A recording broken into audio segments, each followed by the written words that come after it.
Would it surprise you to know that one of the chief members of Bohemian Grove, Thomas Watson, was also an adherent of Adolf Hitler's ideology, and that international business machines were integral in controlling the death camps?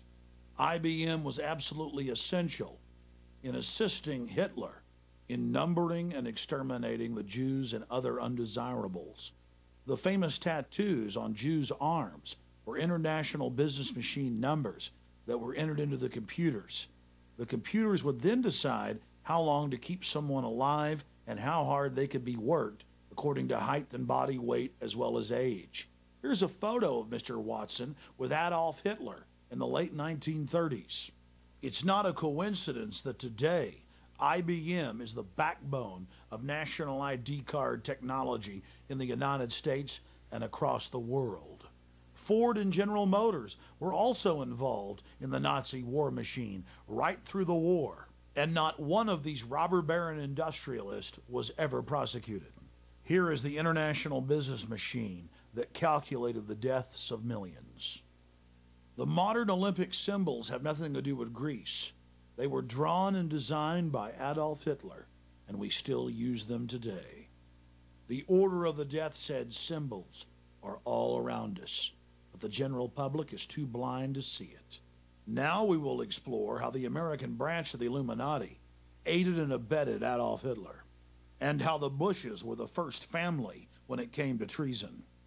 I've been an investigative reporter and a journalist for 35 years. I've worked in every major media market in the United States, and I've written for more than 100 newspapers and magazines nationally and internationally.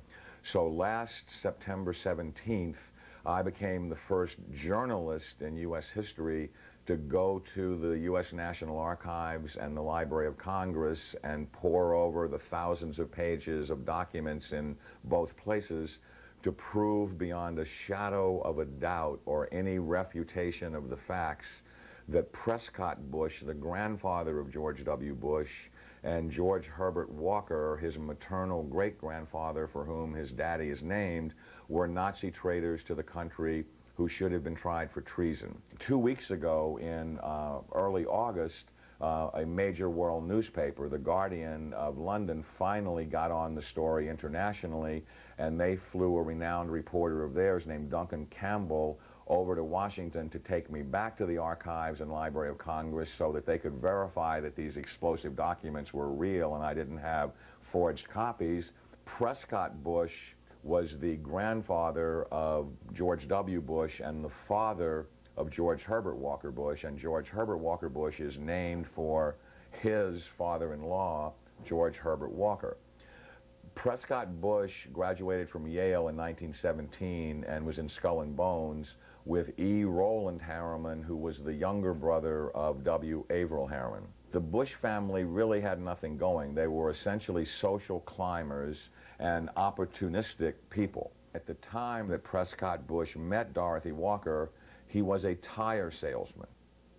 And George Herbert Walker, as all fathers do when their daughter's going to marry someone, said in his heart, you know, it's not an appropriate thing socially that my daughter marry a tire salesman. So he brought Prescott Bush first into Brown Brothers Harriman and then Union Banking Corporation. In actuality, it was anything but a bank. It was essentially a Nazi money laundering operation that had a lot of tentacles into a lot of different other businesses. They owned a shipping line called Hamburg American Line, for example, which was the first Nazi front business seized, although the line was no longer operational in 1942. In the early 1930s, it transported Nazi spies into the U.S., and then their promotional ads offered cash rewards to any American citizens who would go back on Hamburg American lines and proselytize for Hitler. 8 months after the U.S. had entered the war, the New York Herald Tribune ran a front-page article, "Hitler's Angel has $3 million in U.S. Bank." And it caused a major scandal and just rocked the world of politics. Brown Brothers Harriman, which George Herbert Walker and Prescott Bush were affiliated with and partners in, worked with I.G. Farben, which operated Auschwitz. Prescott Bush, he did a number of things that were not only anti-American, but were pro-Hitler, and he did all that he could to proselytize for Hitler and the rise of his Third Reich, because the largest client, Fritz Thyssen, of his patron, W. Averill Harriman, dictated what kind of behavior he would practice to enhance his own career.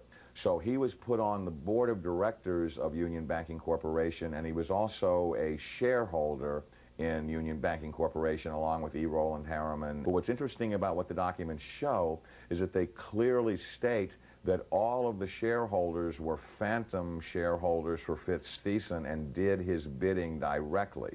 So the point I'm making is it's not as if they bought these shares of stock as a passive investment to hopefully profit from the war. They were directly doing the bidding of the individual who built the Nazi war machine. Some very shocking documents that I saw at the Library of Congress 2 weeks ago on August 10th, on August 9th, excuse me, had to do with the hearings of the McCormick-Dickstein Committee of November 1934, show that Prescott Bush and the DuPont family, the Remington family, and J.P. Morgan tried to overthrow the U.S. government, assassinate FDR, and put a Hitler-style fascist state in place. I have in my possession testimony from the McCormick-Dickstein Committee in November of 1934 by one of the fascist plotters that they were going to follow Hitler's model exactly and impose martial law on the United States, round up unemployed people that were worthless to the economy and troublemakers and Jews and put them into internment camps. And their plan was, if necessary, to exterminate the people that could not be part of the effort. The only reason the coup attempt in 1934 didn't succeed is that they hired the wrong general to lead it, General Smedley Butler, the great Marine hero, two-time Congressional Medal of Honor winner, who worked with the plotters just long enough to be able to identify who they were and then blew the whistle on them to Congress. Incredibly, after being warned by the FBI and the Justice Department and the Treasury Department to cease and desist in their Nazi dealings, they had continued them until 1951. There had been 28 additional seizures of Nazi assets and Nazi business fronts between late 1942 and 1951, and that they had moved Nazi assets into Switzerland, Brazil, Argentina, and Panama, and they had continued to do business with their primary Nazi patron, who was Fritz Thyssen, who backed Hitler beginning in 1921 and who was the wealthiest man in Germany, and a steel and coal baron who, with his partner Friedrich Flick, essentially built the Nazi war machine along with I.G. Farben.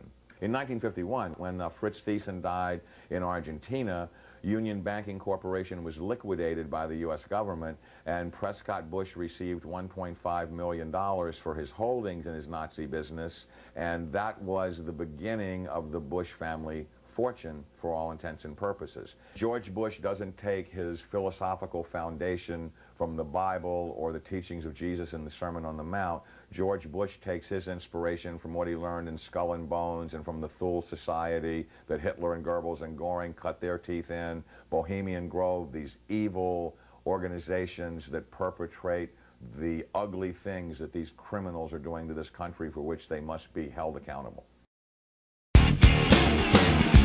The bright light study comes inside with a system that this stuff teaches us to read and write. So